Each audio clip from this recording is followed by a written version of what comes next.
अर्हन्तु भगवन्त इन्द्रमहिता सिद्धाश्च सिद्धिस्थिता आचार्याजिन शासनोन्नतिकरा पूज्या उपाध्यायिका श्री सिद्धांत सुपाठिका मुनिवरा रत्नत्रयाराधका पंचैते परमेष्ठिनः प्रतिदिनं कुर्वन्तु मंगलम्। ओंकारबिन्दु संयुक्तं नित्यं ध्यायन्ति योगिनः कामदं मोक्षदं चैव। ओंकाराय नमो नमः। अज्ञानतिमिरान्धानां ज्ञानाञ्जनशलाकया चक्षुरुन्मीलितं येन तस्मै श्रीगुरवे नमः। महादेव्या कुक्षिरत्नं शब्दजीतरवात्मजं श्रीराजचन्द्रमहं वन्दे तत्त्वलोचनदायकं प्रभु तत्त्वलोचनदायकं। देवकुले समुत्पन्नं रत्नकुक्ष्या विभूषणं श्रीजी प्रभु महं वन्दे आत्मशान्ति प्रदायकं प्रभु तत्त्वलोचनदायकम्। प्रार्थना। मेरी रसना से वीर तेरा नाम निकले, मेरी रसना से हर घड़ी हर पल सुबह शाम निकले, घड़ी हर पल सुबह शाम निकले। मेरे नैनों में आकर समावो प्रभु, मेरे नैनों में आकर समावो। मेरे दिल की आग बुझावो प्रभु, मेरे दिल की आग बुझावो। मेरे रोम रोम बीचों तेरा नाम निकले, मेरे रोम रोम बीचों तेरा हर घड़ी हर पल सुबह शाम निकले, घड़ी हर पल सुबह। मेरी रसना से वीर तेरा नाम निकले, मेरी हर घड़ी हर पल सुबह शाम निकले।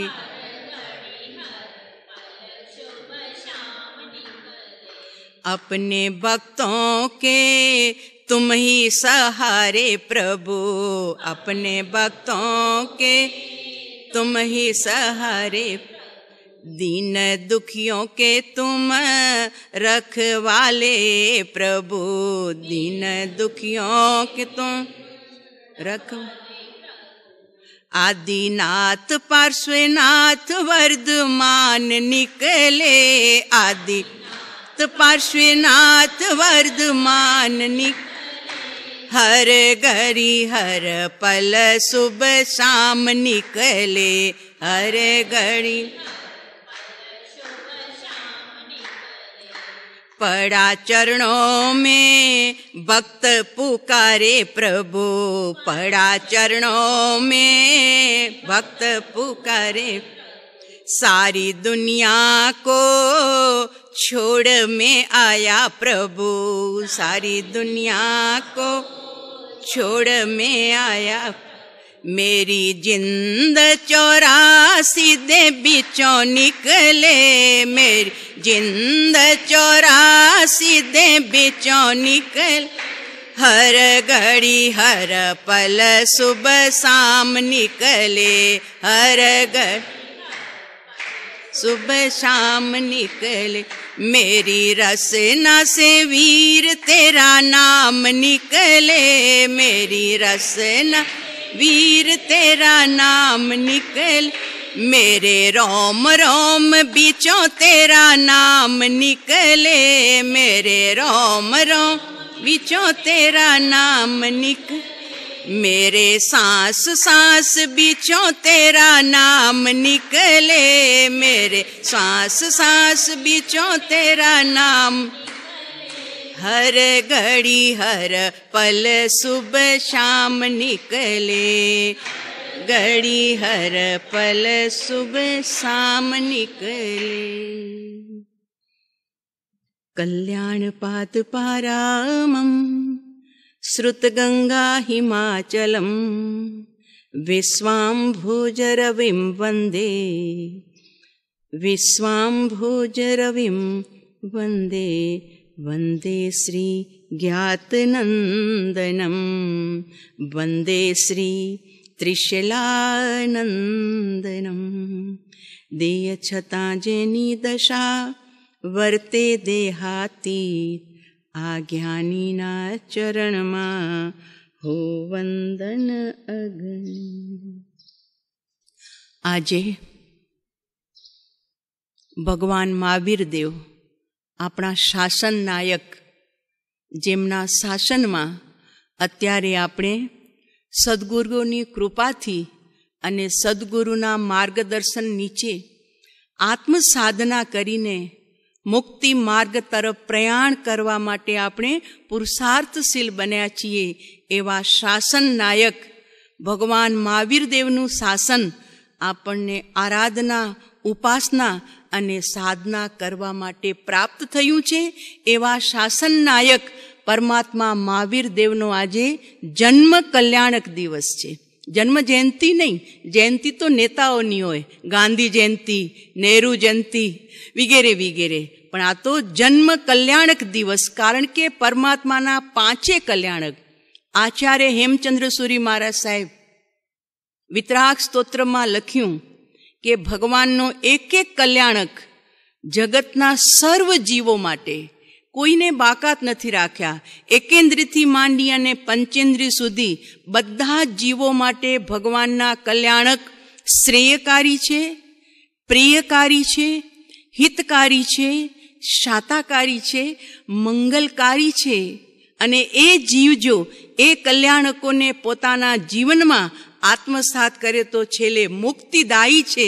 એવા ભગવાનના કલ્યાણક માટે આચાર્ય કલિકાલ સર્વજ્ઞ જેમને બિરુદ મળ્યું છે, એવા 1000 વર્ષ પૂર્વે આચાર્ય ભગવંતે લખ્યું, નારકા અપી મોદંતે યસ્ય કલ્યાણ પર્વસુ પવિત્રમ તસ્ય ચારિત્રમ કોવા વર્ણયિતુમ ક્ષમ.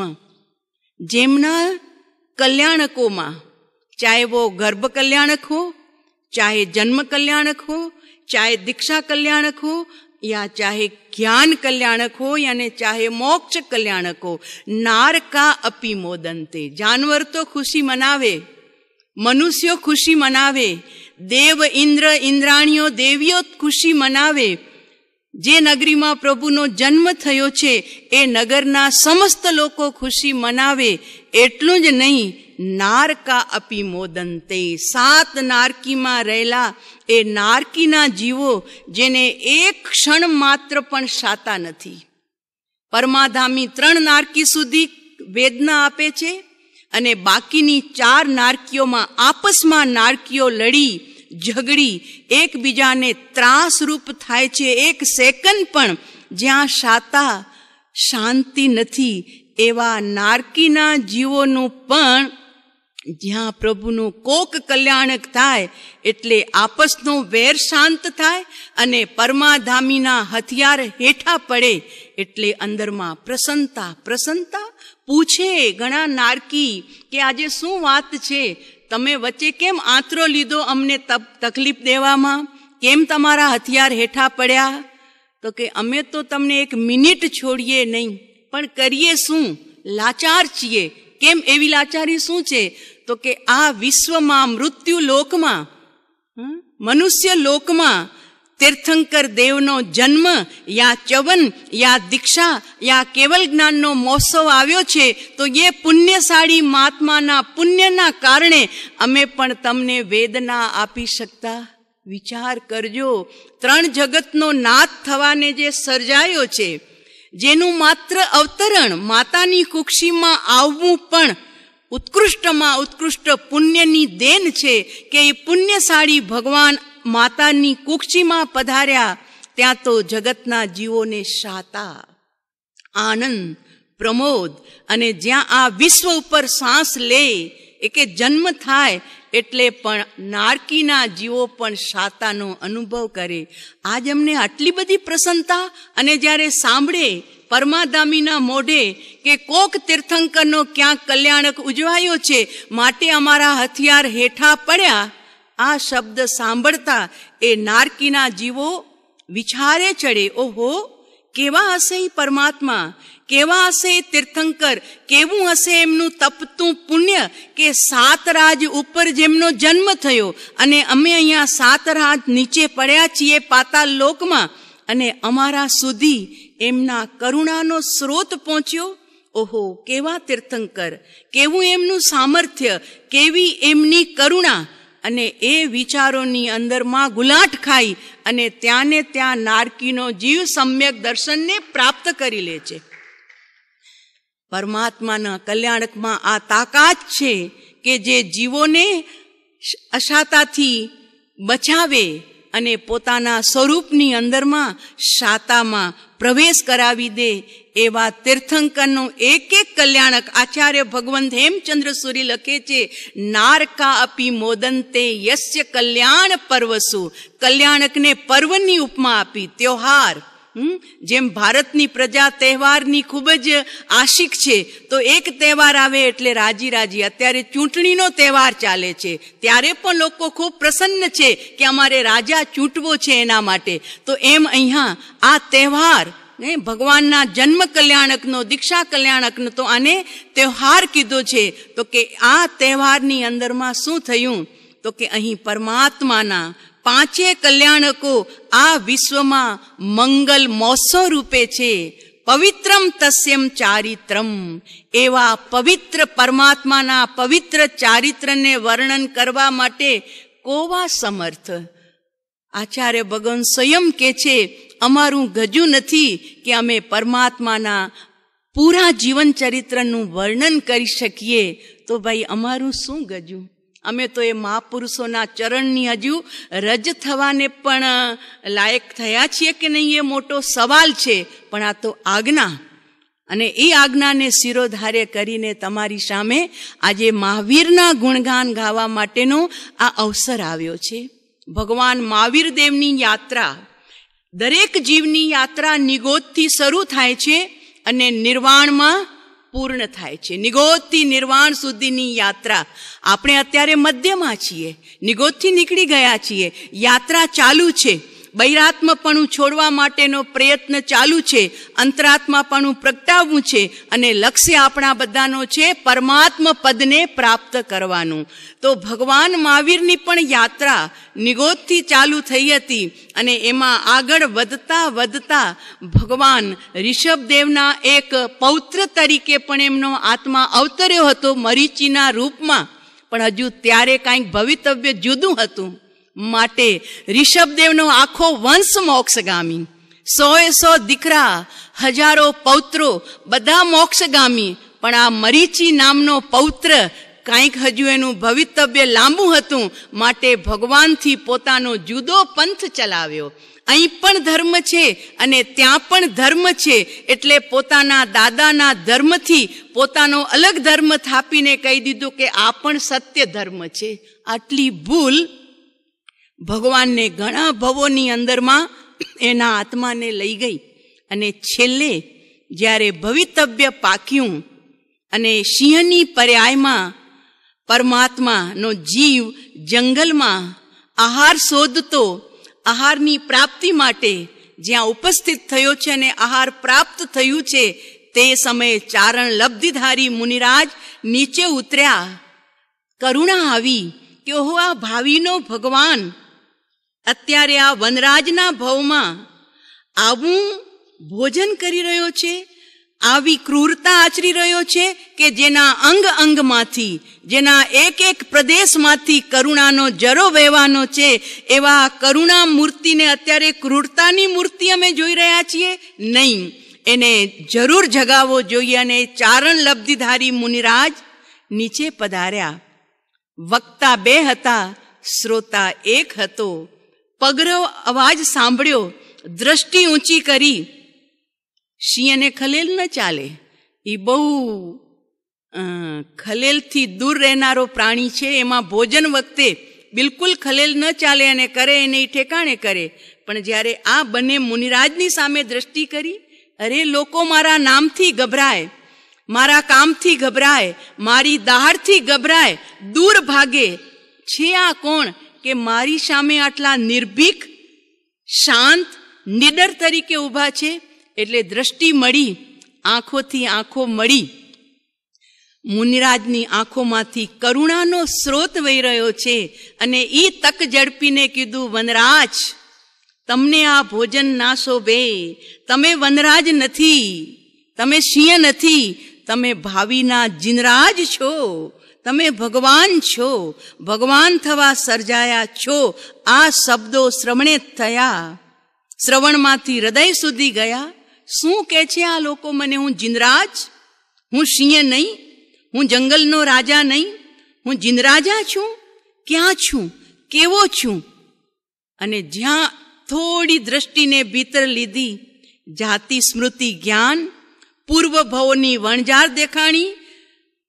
આંખોમાંથી અશ્રુની ધારા, હૃદય વૈરાગ્યથી ભરપૂર થઈ ગયું. પોતાના દુઃખો જોઈ અને આત્મા ધ્રુજી ગયો, હલી ગયો ભીતરથી. ગુરુદેવોને પરિક્રમા કરે છે. વાણી નથી મનુષ્યની, પણ ભાવો તો ભાઈ એ સિંહના હતા. અને એ ભાવોમાં પ્રાર્થના કરી, પ્રભુ બચાવો, હવે મને બચાવો, હવે મને બચાવો. અને એ કરુણા મૂર્તિ મુનિરાજોએ એ સિંહની પર્યાયમાં રહેલા મહાવીરના આત્માને આત્મબોધ આપ્યો. તું દેહ નહીં, તું ચોપગો પ્રાણી નહીં, તું સંસારમાં ભટકનારો પ્રાણી નહીં. તારું ઘર અહીં નથી, તારું સ્થાન તો સિદ્ધલોક છે. તારા સ્વરૂપની અંદરમાં નથી રાગ, નથી દ્વેષ, નથી ક્રોધ, નથી માન, નથી માયા. તું બધાથી પાર. નો કર્મ, દ્રવ્ય કર્મ, ભાવ કર્મ કોઈ તારામાં નથી. તું શુદ્ધ બુદ્ધ ચૈતન્ય ભગવાન છો, તું ભગવાન છો. આવું બોધ આપ્યા પછી પ્રયોગ કરવા માટે સમય આપ્યો. અને એ સિંહના આત્માએ પ્રયોગ ચાલુ કર્યો. અને એ પ્રયોગમાં ભીતરમાં પ્રવેશ થતાં બૈરાત્મપણું છૂટ્યું. અને ત્યાં ને ત્યાં મુનિરાજ ઊભા છે એની સમાધિની અંદરમાં સાક્ષી રૂપે. અને એ સામાયિક એવું સુંદર થયું કે એ સિંહરાજે પોતાના ભીતરમાં રહેલા પરમાત્મ તત્વના દર્શન કર્યા. ભીતરની શાંતિ પ્રાપ્ત થઈ. આ શરૂઆત થઈ ભગવાન મહાવીર દેવની નિર્વાણ તરફની યાત્રાના મંગલ પગરણ હતા. આ મંગલ શિલાન્યાસ હતું. અહીં શિલાન્યાસ કરાવી અને મુનિ ખ્યાલ આવી ગયું કે બસ અમને જે કહેવું હતું, અમારી જે ઈચ્છા હતી એ પૂરી થઈ ગઈ છે. શાંતતા, જે ચહેરા ઉપર ક્રૂરતા હતી, જેની આંખોમાં ક્રૂરતા હતી, આજ એ ચહેરા ઉપર શાંતતા વર્તાઈ, વિતરાગતાની છાયા દેખાણી, આંખોમાં કોઈક નમ્રતા અને મીઠાશ જણાણી. મુનિરાજ ધર્મ આશીષ આપી અને ત્યાંથી નીકળી ગયા. અને આ સિંહની પર્યાયમાં ભગવાન મહાવીર દેવના આત્માની અત્યાર સુધી બૈરાત્મપણું હતું.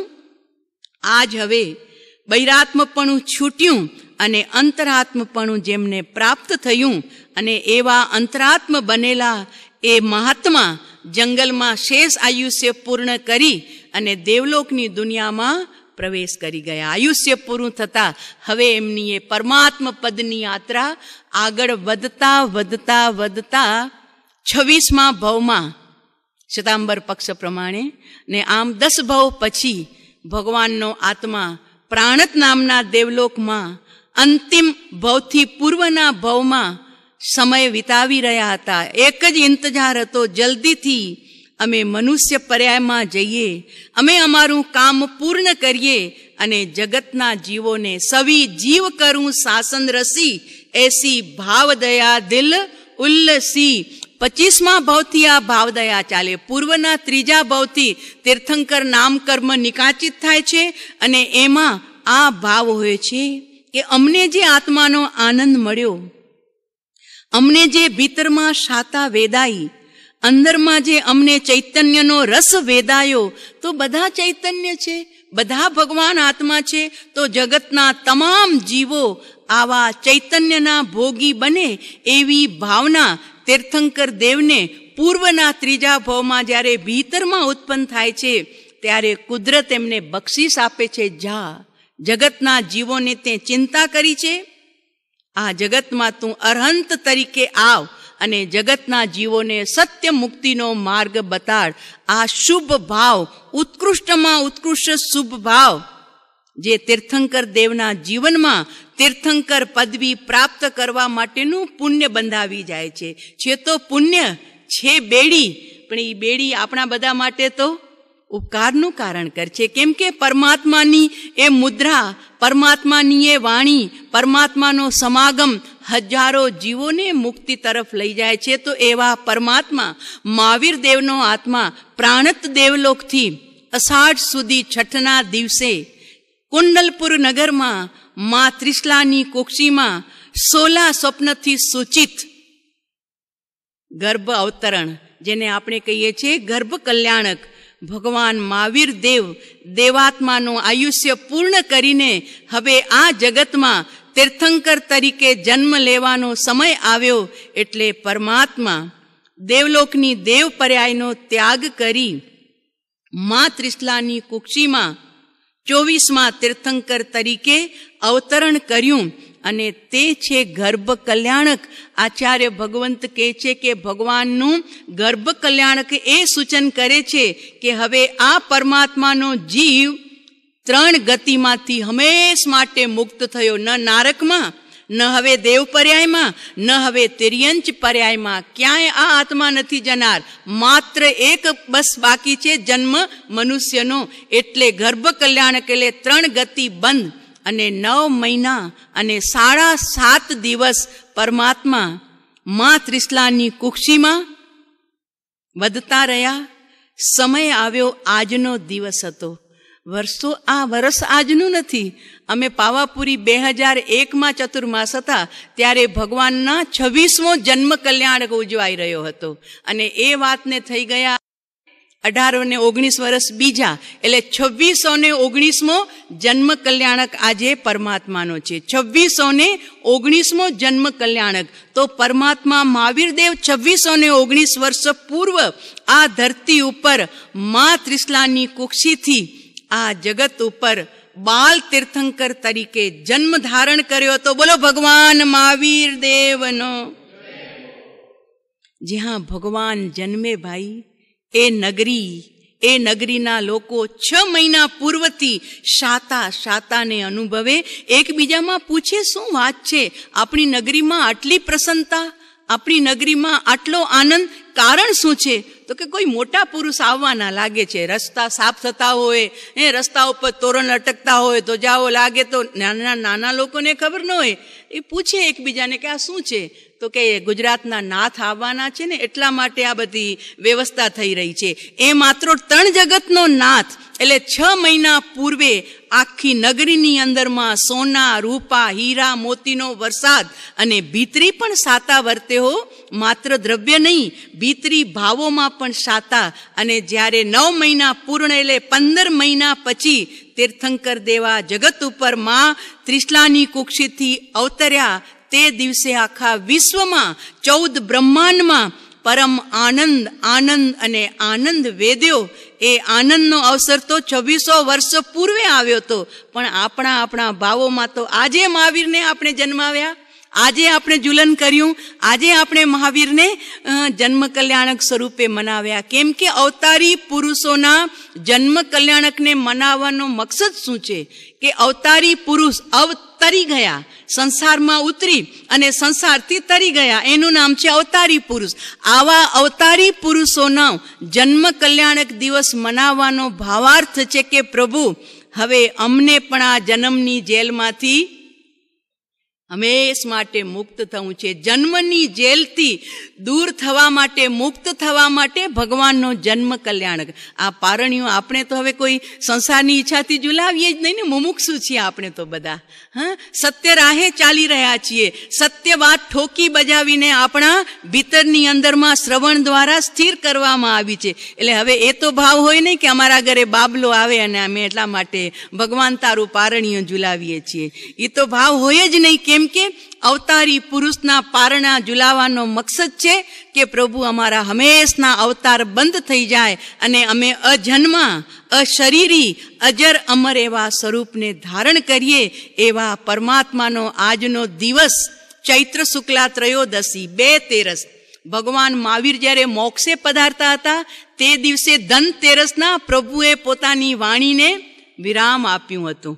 યોગ સાધનાની શરૂ થઈ ને, અમાવાસ્યાના દિવસે ભગવાન નિર્વાણ પામવાના હતા, તો 13ના દિવસથી ભગવાનની વાણીએ વિરામ લઈ લીધો હતો અને પ્રભુ પોતાના યોગને રોંધવાની તૈયારી કરી લીધી હતી. તો એ ધન્ય તેરસ હતી. એમ આજની ચૈત્રની પણ ધન્ય તેરસ છે કે ધન્ય તે રસ. કયો રસ? તો કે પ્રભુ આપ ધરતી ઉપર એટલા માટે પધાર્યા છો કે જે રસ આપ તો ઘૂંટડે ઘૂંટડે નહીં, આપે ખોબે ખોબે પીધો છે, એ રસને પીવડાવવા માટે આપનો આ જન્મ દિવસનો દિવસ છે ધન્ય તે રસ.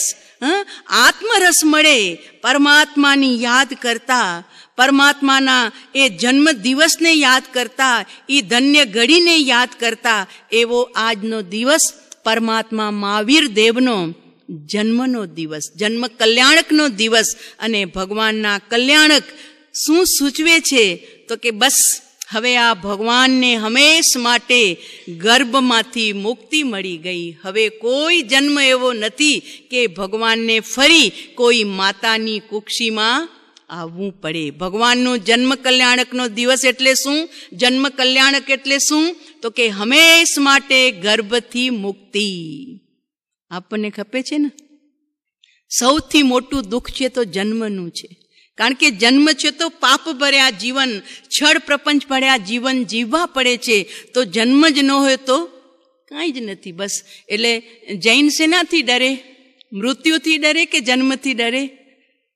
એક મહાત્માએ વ્યાખ્યા કરી છે કે જન્મથી ડરે તે તમારી શું ધારણા છે? મૃત્યુથી ડરે એ જૈન મૃત્યુનો તો મહોત્સવ મનાવે. મૃત્યુ તો એના માટે મહોત્સવ રૂપ હોય છે, પણ જૈન જન્મથી ડરે કે ફરી પાછો મારે જન્મ ના, મારે હવે ઊંધા લટકવું નથી, 9 મહિનાની અંધારી કોટડીમાં મારે હવે જવું નથી. એટલે જન્મથી ડરે એનું નામ જૈન.